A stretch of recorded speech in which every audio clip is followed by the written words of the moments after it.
अरे निकल रामू, निकल। तू बाहर आएगा या मैं अंदर आऊं? जल्दी निकल वरना मैं अंदर आ जाऊंगा। मुझे मेरे पैसे आज के आज ही चाहिए। ये सुन रामू बहुत घबरा जाता है और तुरंत ही अपनी पत्नी से कहता है। सेठ बाबूराम आया है, सुनो रजाई के लिए जो पैसे रखे हैं ना वो दे दो। नहीं, मैं वो पैसे नहीं दूंगी। एक एक रुपए जमा करके मैंने रजाई के लिए पैसे जमा किए हैं। ठंड आ रही है, घर में ओढ़ने के लिए एक भी रजाई नहीं है। अगर मैं वो पैसे तुम्हें दे दूंगी तो हम रजाई कैसे खरीदेंगे? मेरी बात मानो, ये पैसे उसे दे दो वरना वो हमारे घर और खेत को नीलाम कर देगा। मैं रजाई के लिए दूसरा बंदोबस्त कर दूंगा। दूसरा बंदोबस्त? मैं भी तो सुनूं कि तुम दूसरा कौन सा बंदोबस्त करोगे। इससे अच्छा तो है कि तुम कोई मजदूरी कर लेते।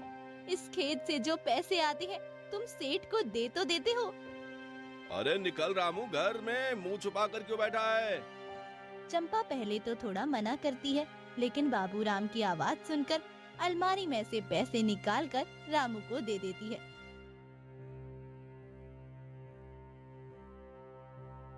रामू बाहर आकर वो पैसे बाबूराम को देता है। क्या बस इतने से पैसे? मुझे मेरे पूरे पैसे चाहिए। अभी मेरे पास बस यही पैसे हैं। अभी आप इससे काम चला लीजिए। मैं जब अपने खेत के फसलों को काटूंगा तो आपको आपके पूरे पैसे दे दूंगा। ठीक है, कुछ दिन बाद आता हूँ। अगर मुझे पूरे पैसे नहीं मिले तो मैं तुम्हारे घर और खेत को नीलाम कर दूंगा। इतना कहकर बाबूराम वहाँ से चला जाता है। रामू ने अपने खेत को जोतने के लिए बाबूराम से कुछ पैसे उधार लिए थे, लेकिन बाबूराम ने उन पैसों पर जबरदस्ती सूद जोड़कर उन पैसों को बहुत बढ़ा दिया था। फिर एक दिन ऐसे ही रामू की तबीयत बिगड़ सी जाती है। मुझे रजाई दे दो ओढ़ने के लिए, मुझे ठंड बहुत लग रही है। कहाँ से दूं? जो पैसे रजाई के लिए रखे थे वो तो सेठ को दे दिए। एक फटी हुई चादर थी, बच्चों को उड़ा दी। हे भगवान, ये कैसे दिन दिखा रहे हो? बाहर ठंड ने भयंकर रूप धारण कर रखा है और यहाँ हमारे पास ओढ़ने के लिए एक रजाई ही नहीं। चलो तुम एक काम करो, कोहरा जला दो, उसी से थोड़ी राहत मिलेगी।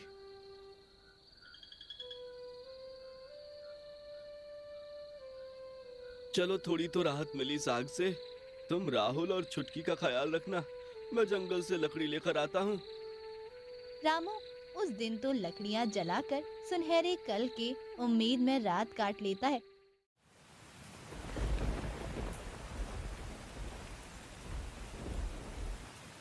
पर सुबह उठते ही देखता है कि तेज बारिश हो रही है और बेहद घबरा जाता है।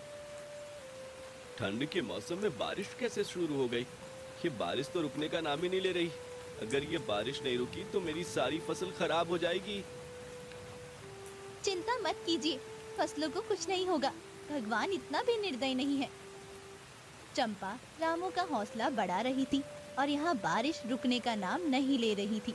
लगातार ये बारिश 3 दिनों तक ऐसे ही बरसती रही और इस गांव में अपना कहर ढाती रही। तीसरे दिन बारिश बंद हुई। सुनो जी, मुझे तो नहीं लगता कि फसलें ठीक होंगी। रामू घबराते हुए अपने खेत पहुंचता है और देखता है कि उसे जिसका डर था वही हुआ। उसकी सारी फसलें खराब हो चुकी हैं और वो उदास हताश मन से घर आता है। हमारी सारी फसलें खराब हो गईं। अब हम क्या करें? इस ठंड ने तो हम जैसे गरीब लोगों का जीना हराम कर रखा है। आप चिंता मत कीजिए, सब ठीक हो जाएगा। चंपा इतना ही कहती है। तब तक सेठ बाबूराम घर आ जाता है और रामू को बाहर बुलाता है। रामू खाली हाथ घर के बाहर आता है। खाली हाथ हिलाते कहाँ मुंह उठा के आ रहा है? मेरे पैसे कहाँ हैं? मुझे मेरे पैसे अभी के अभी चाहिए। सेठ जी, बारिश की वजह से मेरी सारी फसलें खराब हो गई हैं। आप थोड़े दिन रुक जाइए, मैं मजदूरी करके आपके पैसे लौटा दूंगा। नहीं नहीं, मुझे पैसे अभी के अभी चाहिए। मेरे पास पैसे नहीं हैं, लेकिन मैं आपके पैसे जल्द लौटा दूंगा। आप मेरे ऊपर थोड़ा रहम खाइए। मुझे मेरे पैसे आज नहीं बल्कि अभी चाहिए। पैसे नहीं है तो घर खाली करो। रामू घुटने के बल बैठकर सेठ के पैर पकड़ते हुए रोता है। उससे थोड़े दिन इंतजार करने की बात कहता है। ऐसा मत कीजिए, मेरे बच्चों का तो ख्याल कीजिए। इतनी कड़ाके की ठंड में हम कहाँ जाएंगे, क्या करेंगे? ये सब पैसा लेने से पहले सोचना चाहिए था। मुंह उठाकर पैसे तो ले लिए, लेकिन जब पैसा लौटाने के वक्त मौत आ रही है। इतना कहकर बाबूराम धक्के मारकर सबको घर से निकाल देता है। रामू अपने पूरे परिवार के साथ अपने कुछ कपड़े लेकर कहीं रहने का ठिकाना ढूंढ रहा था। रामू अपने पूरे परिवार के साथ भटक रहा था। जैसे जैसे वक्त गुजर रहा था, ठंड अपना रौद्र रूप धारण कर रही थी। तभी रामू अपनी पत्नी चंपा से कहता है, अरे वो देखो, वहाँ एक झोपड़ी है, चलो वहीं चलकर किसी से मदद मांगते हैं। रामू अपने पूरे परिवार के साथ उस झोपड़ी के बाहर पहुंचता है। अरे कोई है, हमारी मदद कर दो। कुछ देर बीत जाते हैं, उस झोपड़ी से कोई बाहर नहीं निकलता। कोई है, सुनो, हमें मदद की सख्त जरूरत है। हमारी बात सुनो, कोई तो बाहर निकलो ना। अरे सुनती हो जी, लगता है इस झोपड़ी में कोई भी नहीं है, हमें चलकर देखना चाहिए। हाँ हाँ, तुमने सही कहा। यहाँ खड़े खड़े ठंड से मरने से अच्छा है कि इस झोपड़ी के अंदर ही चले जाते हैं। रामू अपने पूरे परिवार के साथ उस झोपड़ी के अंदर जाता है। उस झोपड़ी में कुछ कपड़े टंगे हुए थे। उसे देख ऐसा लगता था जैसे कि इस झोपड़ी में कोई रहता हो, लेकिन उस झोपड़ी में कोई भी नहीं था। थोड़ी देर यही इंतजार करते हैं कि जिसकी झोपड़ी होगी वो जब यहाँ आएगा, उसके आते ही हम उसे सारी बातें बता देंगे। पिंकी का बुखार बढ़ता ही जा रहा है। मैं यहाँ लकड़ी से कौड़ा जला देती हूँ। हम सभी बैठकर अपने हाथ पैर सेक लेते हैं। सभी लोग बैठकर हाथ पैर सेकते हैं। लकड़ियाँ तो खत्म हो रही हैं। मैं बाहर जाकर लकड़ियाँ ले आता हूँ। संभाल कर जाना, बाहर बर्फबारी हो रही है। हाँ, मैं ध्यान रखूंगा। तुम भी अपना और पिंकी का अच्छे से ख्याल रखना। पिंकी की तबीयत बिगड़ने मत देना। इतना कहकर रामू लकड़ियाँ लाने निकल पड़ता है। तभी रास्ते में रामू को एक बूढ़ी औरत गिरी मिलती है। अम्मा, उठो अम्मा। ऐसे रास्ते में इतने ठंड में यहाँ कैसे बेहोश हो गई? उठो अम्मा, चलो मेरे साथ चलो।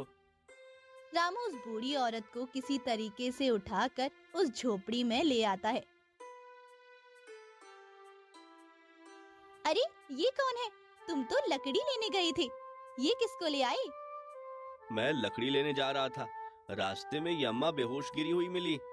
मैं यहाँ ले आया। लगता है ठंड के मारे बेहोश हो गई थी। आग के पास सुला देते हैं, थोड़ी गर्माहट मिलेगी तो शायद होश आ जाएगा। थोड़ी देर बाद कमला को होश आ जाता है। अरे तुम लोग कौन हो और यहाँ क्या कर रहे हो? मैं रास्ते से जा रहा था तो आप मुझे बेहोश मिली, तो मैं आपको यहाँ ले आया। वो मैं उपले बेच रही थी, ठंड के वजह से मैं बेहोश हो गई। ये मेरी ही कुटिया है, यहाँ तो तुम्हारा पूरा परिवार है। तुम लोग यहाँ क्या कर रहे हो? रामू और चंपा मिलकर सारी बात कमला को बताते हैं।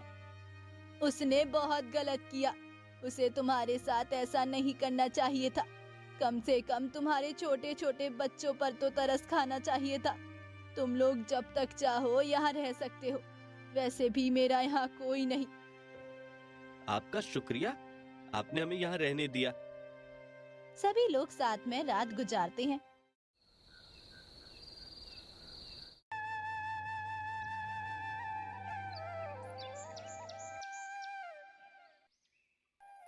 फिर सुबह होते ही बारिश थम सी जाती है और कमला काकी अपने उपले की टोकरी लेकर निकलने लगती है। जा रही हूँ मैं, उपले बेच कर आती हूँ। नहीं अम्मा, आपको जाने की कोई जरूरत नहीं। आज उपला मैं बेचूंगा। मैं जा रहा हूँ चंपा, तुम बच्चों के साथ अम्मा का भी ख्याल रखना। इतना कहकर रामू अपने सर पर उपले की टोकरी रखकर गांव में बेचने निकल जाता है। रामू गांव-गांव घूमकर सारे उपले बेच देता है, पर कुछ खास कमाई नहीं होती, तो घर आकर और काम करने का फैसला लेता है। ये क्या? ये तो बस थोड़े ही पैसे हैं। इन पैसों में सब कुछ कैसे होगा? मुझे इसके साथ कुछ और काम करना ही होगा। बेटा, मैं कुछ सुझाव दूं? ठीक है अम्मा। उपले के साथ तुम लकड़ियां भी बेचो। दक्षिण दिशा के जंगल के शुरुआती मोड़ पर 2 तरह के वृक्ष हैं। दोनों औषधीय पौधे हैं। तुम एक बार उन दोनों लकड़ियों को मिलाकर बेच कर देखो। वहाँ की लकड़ियाँ बहुत अच्छी होती है, जरूर बिकेगी। ठीक है अम्मा, लकड़ी के लिए मैं दक्षिण दिशा की ओर जाऊंगा। कमला के कहने के अनुसार रामू दक्षिण दिशा के जंगलों में जाता है। वहाँ बहुत बड़े और लंबे पेड़ थे।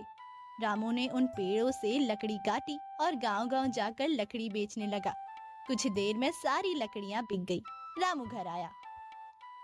मैंने सारी लकड़ियां बेच दी और उनसे थोड़ी सी लकड़ियां बचाकर घर ले आया हूँ। मैं इस लकड़ी को जला देती हूँ, आप हाथ पैर सेक लीजिए। चंपा लकड़ी जलाती है। उन लकड़ियों के गर्माहट इतनी थी कि बाहर से जो ठंडी हवा अंदर आती है वो तुरंत गर्म हो जाती है। अगले दिन रामू फिर से सारी लकड़ियाँ बेचने निकलता है। आज लकड़ी के लिए उसके पास भीड़ लग जाती है। भैया, आपकी लकड़ी बहुत गर्माहट देती है, ये लकड़ियाँ बहुत अच्छी हैं। हाँ रामू, तेरी लकड़ियां तो कुछ अलग ही हैं। इसको जलाने के बाद पूरी रात ठंड नहीं लगती और पूरी रात बिना रजाई के भी रह सकते हैं। इस तरीके से आज रामू की लकड़ी चुटकियों में बिक जाती है। रामू आज घर के लिए बहुत सारे राशन लेकर जाता है। ये लो राशन, इससे आज के खाने का इंतजाम हो जाएगा। आप इतनी जल्दी कैसे आ गई? आज लकड़ियाँ नहीं बेचनी क्या? सारी लकड़ियां बिक गईं। सभी लोग कह रहे थे कि इन लकड़ियों में कोई जादू है, जलाते ही पूरा घर गर्म हवाओं से भर जाता है। उस जंगल में पूर्वजों के जमाने के पेड़ हैं। मेरे पति ने कहा था इन दोनों लकड़ियों को साथ में जलाने से ठंड नहीं लगती है। मेरे पति वेद थे। मैं खुद लकड़ियाँ बेचना चाहती थी, पर बुढ़ापे में लकड़ियाँ काट ही नहीं पाती, इसलिए उपले बेचती हूँ। पर तुम्हारे लिए ये सही व्यापार है। अच्छा अम्मा, तो ये सब इन दो लकड़ियों के मिलन से संभव होता है। धीरे धीरे रामू लकड़ियाँ बेचकर बाबूराम के सारे पैसे दे देता है और अपने खेत के साथ अपने घर को भी छुड़वा लेता है और अब अपने परिवार के साथ वापस खुशी खुशी अपने घर में रहने लगता है। जो कि कमला काकी ने मुसीबत में रामू का साथ दिया था, तो रामू भी कमला काकी को नहीं भूलता। अपने साथ अपने घर लाता है और खूब सेवा पानी करता है।